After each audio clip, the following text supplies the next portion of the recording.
Alright, hello everybody and welcome back to the Bourbon Bar. I'm Holden. I'm Casey. And this is going to be a review of one of my favorite whiskeys ever, at least brands or whatever this is. And that's Parker's Heritage, this year's release. Or, I should say last year's release, technically, the 2023 release of Parker's Heritage. This is the Parker's Heritage 10-year-old rye whiskey at cask strength. It's 128.8 proof, that's 64.4% alcohol by volume, and I like this a lot. If you guys watched my top 25 video, you guys would have seen that this bottle took second place for Whiskey of the Year for me. And now it's time to me and Casey bring you guys a review of the flavors and everything that goes on in this bottle. So that being said, let's drink it.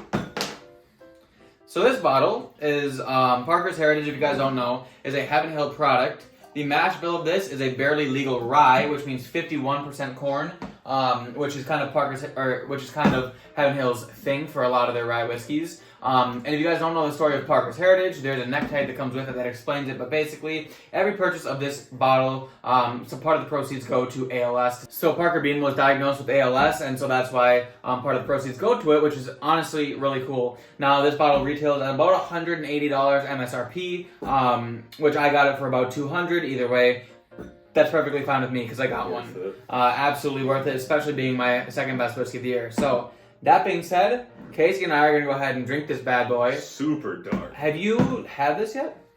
Yeah, my palate was busted. Oh, yes. He had this when he was sick, so now Casey is healthy, feeling well, and now he's ready to drink this. So that being said, let's get it on the nose.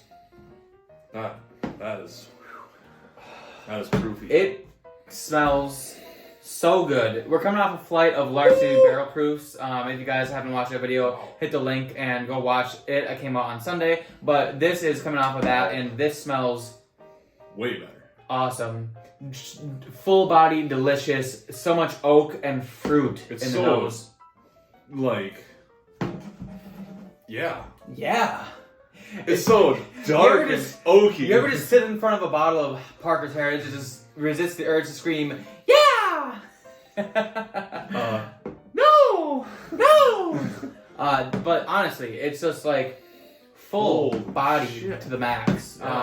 It almost smells like a double oaked product, but with a little bit of rye spice. But honestly, I would confuse this for a bourbon 9 times out of 10.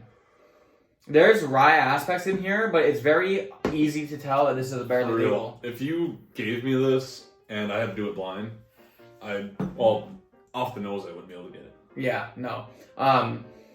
Like I said, oak presence very much there. Yeah. Lots of fruit aspects in here, various fruits, not just like anything in particular that I can even pinpoint. Insane oak for a 10-year bourbon. Yeah, it's got like a sweet, rye. like syrupy, like oaky syrup to it, sweetness. This smells way older. Yeah, it smells like it's got aged for days, honestly. Holy shit. Yeah. But that being said, let's go ahead and drink it.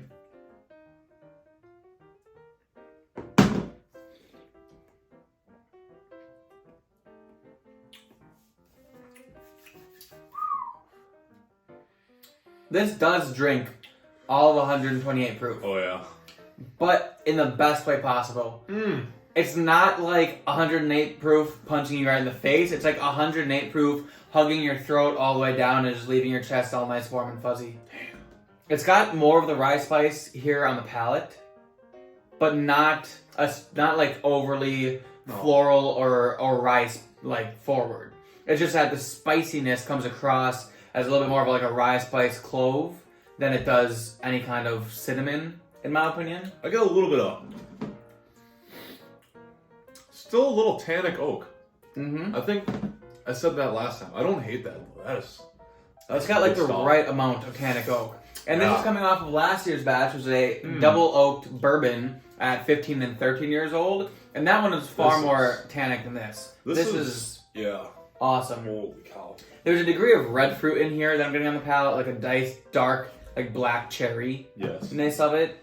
Love that. Yeah, dark fruits for sure. Alright, so Casey and I are going to sit back and drink this a little bit while we decide some grades, but we'll be right back with our grades. Alright guys, so we are back, we got some grades, and we are here to tell you guys how this whiskey turns out. So, that being said, this rye at $180, 128.8 proof, and amazing number 2 on the top 25 list. Comes out very well for us. Oh, yeah. On the nose for me, I gave it a 93 out of 100 because it has everything. It's got, but like not what I normally think of because it's not a bourbon. It does have some slight rye notes, but being a barely legal rye, it appeals to that bourbon loving part of me, but it also brings a new aspect that I don't get to smell that often, and it comes together at a wonderful amalgamation of awesomeness. So 93 is what it gets. Yeah, I gave it a 94. This is freaking awesome on the nose. Like, I don't know how you don't rate it a 94. Yeah, it just deserves the high grades because it's amazing. It is. It really is. Palate, I gave it a 91. Really good. Just, I like the nose a lot better than the palate. A lot of oak still. Great palate overall. Yeah, I agree. I also gave it a 91. Just seems well-rounded and great. Just not quite as good as the nose. I feel like there's a very, very light astringent note. Just very light. That could be just touched up on. I personally enjoy the oakiness and sometimes an astringent note, but I did only give it 91 points for that. And then value for the money at $180. I would buy this every single time I saw it at $180 as long as I didn't have one on the shelf. So, that being said, I thought value for the money gives an 87 out of 100. Yeah, and I give it an 86. I don't have a bottle of this, but if I could find it for $180, you bet you I would, and I'd probably also have a backup because this is freaking delicious. It really is. So, overall score, we took all 3 of our scores and divided them by 3, and we both each got 90. Yep.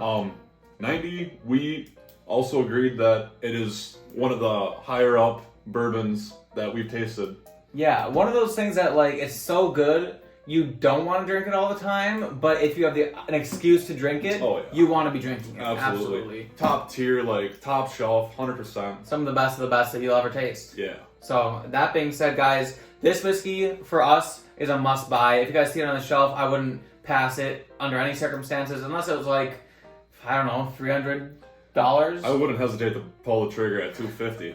Yeah, it's definitely worth the money. So that being said, I hope you guys enjoyed this review. If you did, please hit the like button. If you're not subscribed to the channel, please do that. Also, there's a join button right next to subscribe. If you do that, you can help us out, help me pay for this $180 bottle of whiskey and make our day. So that being said, I hope you guys enjoyed this video, and we'll see you all in the next glass.